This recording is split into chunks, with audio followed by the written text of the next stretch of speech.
Jadi tuan rumah pada derby Sumatera Selatan edisi ketiga, Sumsel United tampil agresif sejak awal saat menjamu Sriwijaya FC. Gol cepat Otto Kapisah menit kelima membuka keunggulan. Disusul tambahan gol Juninho Cabral menit 22 dan Aziz Hutagalung menit 64.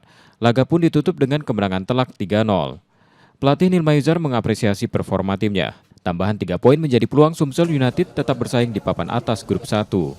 Ini hasil yang sangat luar biasa buat saya. Kita tetap di puncak liga 1, 2, 3 tak bergeser.